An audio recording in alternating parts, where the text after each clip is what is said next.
Kaugnay sa monitoring sa mga kababayan nating pumapasok at tumali sa bansa ngayong holiday season, makakausap natin si Bureau of Immigration Deputy Spokesperson Melvin Mabulak.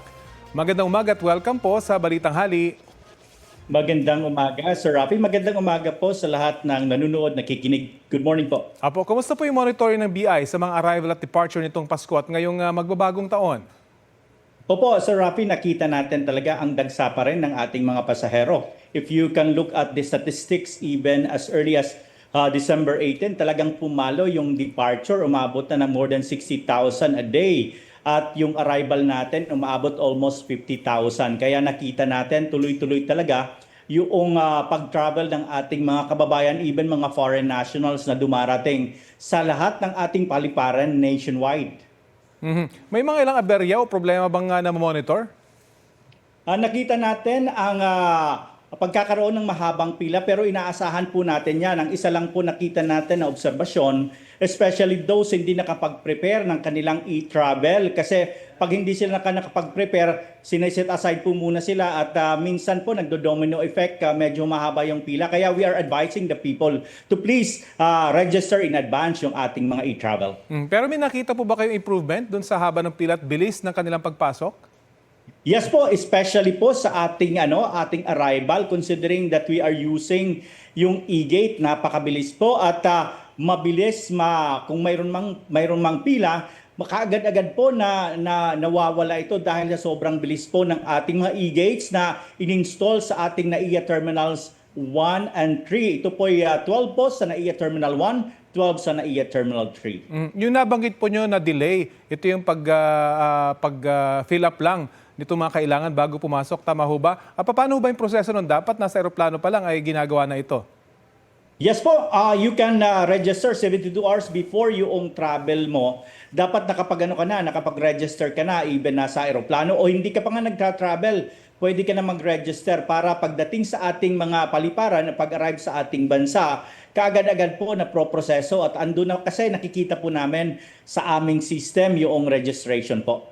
So dapat kasama na yun habang nag-i-impake o matapos mag-impake, isama na yung mga requirements na yun. Sa iba naman pong balita, kumusta po yung inyong monitoring kina Zaldico, Cassandra Leong at dating Presidential Spokesperson Harry Roque? Yes, Sir Rafi, nakita natin na same pa rin. Wala pa rin silang nakita nating new travel record and even sa kay Saldico, nakita natin yung previous travel pa nang umalis siya, including na sa ibang mga person of interest na tinitingnan natin. Wala tayong bagong record ng travel. Kaya minomonitor po ng ating mga tauhan yan. Maging si dating Public Works Secretary Manuel Bonoan na sinasabi nyo nga hindi umuwi sa bansa, kumusta na po ang monitoring sa kanya? Yes, Sir Rafi, kasi ang kanyang commitment na babalik siya noong December 17, but nakita natin wala naman bagong travel o nag-arrive siya. Pero ang mga tauhan natin talagang binigyan natin ng direktiba na sa utos ng ating commissioner na ma-monitor ang travel ni Secretary Bunuan kung siya ay babalik sa ating bansa. Bagamat wala po kayong record, hindi man nangangahulugan na hindi sila nag-travel. Wala lang record na lumalabas patungkol sa kanilang posibleng pagbiyahe. Ang ating pong record ay nakasalalay sa mga formal entry and exit ng ating bansa nationwide po.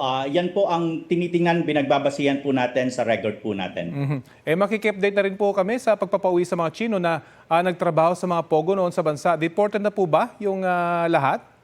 May ilan-ilan pa po na pinoproseso po yung kanilang mga dokumento at once nagkaroon naman po ng mga travel document, kaagad-agad po dinideport natin yung mga dayuhang ito kasi we have to understand we are going to decongest sa Rapi yung ating mga ating detention center to ensure na tama po yung population ratio po na nakapaloob po doon sa ating mga detention center. Kasama po ba rito yung nagkaroon ng pamilya na, nagkaroon ng asawa at anak dito sa Pilipinas?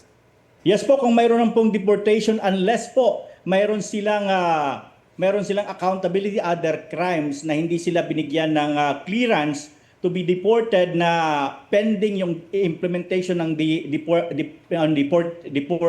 deportation order, sila po ay hindi makaalis. Pero kung sila po ay wala namang other cases outside the immigration, we have to implement the deportation order, Serapi. Okay, maraming salamat po sa oras na ibinahagi niyo sa Balitang Hali. Bureau of Maraming Immigration salamat Deputy Spokesperson Melvin Mabula.